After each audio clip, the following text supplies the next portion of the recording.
2026 നിയമസഭാ തിരഞ്ഞെടുപ്പിൽ UDF ഉജ്ജ്വല വിജയം നേടിയതിന് പിന്നാലെ കേരളത്തിന്റെ അടുത്ത മുഖ്യമന്ത്രി ആരെന്നതിനെ ചൊല്ലിയുള്ള തർക്കം കോൺഗ്രസിനുള്ളിൽ രൂക്ഷമായിരിക്കുകയാണ്.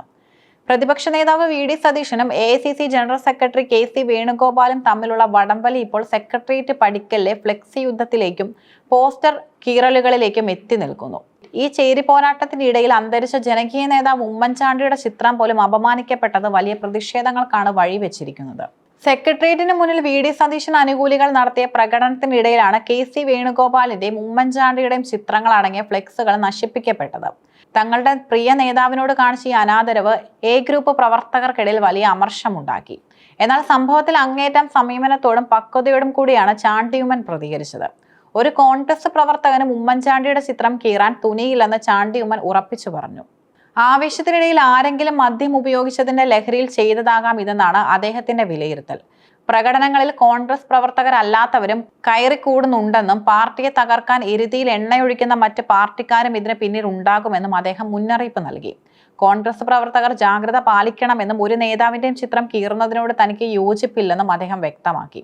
VD സതീശനെ മുഖ്യമന്ത്രി സ്ഥാനത്തേക്കുള്ള നാച്ചുറൽ ചോയ്സ് എന്ന് വിശേഷിപ്പിച്ച അദ്ദേഹത്തിന്റെ അനുയായികൾ ഫ്ലെക്സുകൾ സ്ഥാപിച്ചിരുന്നു. ഇതിന് മറുപടിയായാണ് KC വേണുഗോപാൽ പക്ഷം തിരുവനന്തപുരം നഗരത്തിൽ ഉമ്മൻചാണ്ടിയുടെ ചിത്രം ഉൾപ്പെടുത്തിയ പുതിയ ഫ്ലെക്സുകൾ സ്ഥാപിച്ചത്. സതീശന്റെ ഫ്ലെക്സിലെ നാച്ചുറൽ എന്ന വാക്ക് വെട്ടി അതിനു മുകളിൽ ആർട്ടിഫിഷ്യൽ ചോയ്സ് എന്ന് എഴുതിയാണ് പ്രതിഷേധം രേഖപ്പെടുത്തിയത്. ഉമ്മൻചാണ്ടിയെ വേട്ടയാടിയവർക്ക് മാപ്പില്ല എന്ന തലക്കെട്ടും ഈ ഫ്ലെക്സുകളിൽ ഉൾപ്പെടുത്തിയിട്ടുണ്ട്. സതീശനെ ലക്ഷ്യം വെച്ചുള്ള ഈ നീക്കം കോൺഗ്രസിനുള്ളിലെ ഗ്രൂപ്പ് വൈരാഗ്യം എത്രത്തോളം ആഴത്തിലുള്ളതാണെന്നും വ്യക്തമാക്കുന്നു. തിരുവനന്തപുരത്തിന് പിന്നാലെ കോഴിക്കോട്ടും സതീശനെതിരെ ഇത്തരം പ്രതിഷേധങ്ങൾ ഉയർന്നു കഴിഞ്ഞു. കോൺഗ്രസിനുള്ളിലെ പരസ്യമായ തർക്കങ്ങൾ മുന്നണിക്ക് ദോഷം ചെയ്യുമെന്ന് പലരും ചൂണ്ടിക്കാട്ടുന്നു. മുഖ്യമന്ത്രി പോരിലെ പരസ്യ പ്രതിഷേധങ്ങൾ ഒഴിവാക്കാമായിരുന്നുവെന്നാണ് ചാണ്ടിയുമ്മന്റെ അഭിപ്രായം. അതേസമയം മുസ്ലിം ലീഗ് തങ്ങളുടെ നിലപാടുകൾ വ്യക്തമാക്കുന്നതിൽ തെറ്റില്ലെന്നും UDFിൽ എല്ലാ ഘടകകക്ഷികൾക്കും തുല്യ പ്രാധാന്യമുണ്ടെന്നും അദ്ദേഹം പറഞ്ഞു. എല്ലാവരെയും ഒരുമിച്ച് കൊണ്ടുപോകുന്ന മുന്നണിയാണ് UDF എന്നും അദ്ദേഹം കൂട്ടിച്ചേർത്തു.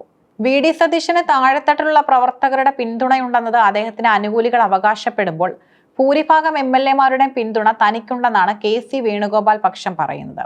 ഖാർഗെയുടെയും രാഹുൽ ഗാന്ധിയുടെയും നേതൃത്വത്തിൽ ഡൽഹിയിൽ ചർച്ചകൾ നടക്കുമ്പോൾ കേരളത്തിലെ തെരുവുകളിൽ അരങ്ങേറുന്ന ഈ നാടകങ്ങൾ ഹൈക്കമാൻഡിനെ പ്രതിരോധത്തിലാക്കിയിട്ടുണ്ട്. ഗ്രൂപ്പ് വൈരാഗ്യങ്ങൾ അന്തരിച്ച നേതാക്കളുടെ സ്മരണകളെ പോലും ബാധിക്കുമ്പോൾ അത് പാർട്ടിയുടെ പൊതുപ്രതിച്ഛായയാണ് തകർക്കുന്നത്. ഉമ്മൻചാണ്ടി എന്ന ജനകീയ നേതാവിനെ ഇത്തരത്തിലുള്ള പോസ്റ്റർ യുദ്ധത്തിലേക്ക് വലിച്ചിഴയ്ക്കുന്നത് ശരിയായ നടപടിയല്ലെന്ന് പൊതുസമൂഹം കരുതുന്നു. കേരളത്തിലെ കോൺഗ്രസ് രാഷ്ട്രീയം ഇന്നൊരു നിർണായക ഘട്ടത്തിലൂടെയാണ് കടന്നു പോകുന്നത്. മുഖ്യമന്ത്രി കസേരയ്ക്ക് വേണ്ടിയുള്ള പോരാട്ടം തെരുവുകളിൽ ഒരു യുദ്ധമായി മാറുമ്പോൾ ചാണ്ടിയുമ്മൻ ഉയർത്തുന്ന സമീപനത്തിന്റെ ശബ്ദം ഏറെ പ്രസക്തമാണ്. നുഴഞ്ഞുകയറ്റക്കാരെ തിരിച്ചറിയാനും പാർട്ടിക്കുള്ളിലെ ആഭ്യന്തര ജനാധിപത്യം തകരാതെ കാത്തു സൂക്ഷിക്കാനും നേതാക്കൾ തയ്യാറാകണം. സതീശൻ വേണുഗോപാൽ തർക്കം പരിഹരിക്കാൻ ഹൈക്കമാൻഡ് എടുക്കുന്ന തീരുമാനം വരാനിരിക്കുന്ന 5 വർഷത്തെ UDF ഭരണത്തിന്റെ ഭാവി നിർണ്ണയിക്കും.